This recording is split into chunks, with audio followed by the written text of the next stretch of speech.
मैं मध्य प्रदेश में फिर से आता हूं, वहां पर सरकार बीजेपी की है ही नहीं, वहां सरकार जनता की भी नहीं है, मोहन यादव जी की भी नहीं है, माफियाओं की सरकार है। ये बात मैं बार बार कहता हूं। ये इसलिए कहता हूं कि हर तरह का माफिया वहां हावी है, वो चाहे शिक्षा का माफिया हो, चाहे वहां खनिज का माफिया हो, प्रशासनिक एक माफिया है जो बिना लेन देन किए प्रशासनिक व्यवस्था चलाता ही नहीं है, और बिना लेन देन किए कभी उनकी पोस्टिंग कलेक्टर से लेकर चपरासी तक होती ही नहीं है।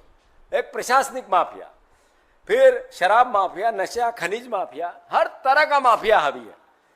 मैं जैसा कह रहा था कि आखिर ये स्थिति बनी क्यों मध्य प्रदेश की। एक साल में मध्य प्रदेश में ड्रग्स माफिया किस तरीके से हावी हुआ, उसका पूरा हमने खुलासा भोपाल में किया था।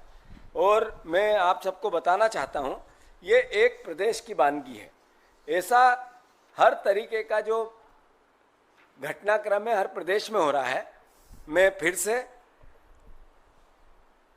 जो मैंने आपको पूरी घटना बता दी कि ये आरोप सिर्फ विपक्ष के नहीं है, कांग्रेस के नहीं है या मीडिया के नहीं है, ये बीजेपी के लोग जो वीडियो बताने का मूल मतलब है कि बीजेपी के विधायक, बीजेपी के मंत्री, पूर्व मंत्री, उनके पार्षद, उनके कार्यकर्ता थक गए, उनके बच्चे भी नशा करते हैं, एक घर नहीं बचा।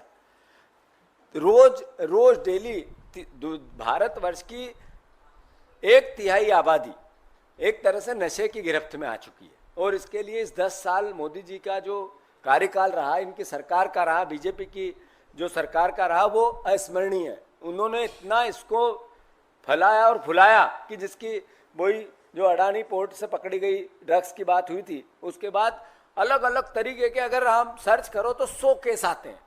और ये नशा इतना बढ़ता है, पर सरकार ने किया क्या, मोदी जी ने क्या किया? कोई कार्य योजना ऐसी बनी जिससे देश याद रखे कि नरेंद्र मोदी तीसरी बार प्रधानमंत्री बने तो उन्होंने देश के बच्चों को रोजगार नहीं दिया, पर नशे से मुक्त करने के लिए यह प्रयास किया? एक भी नहीं बनी। तो मूल भावना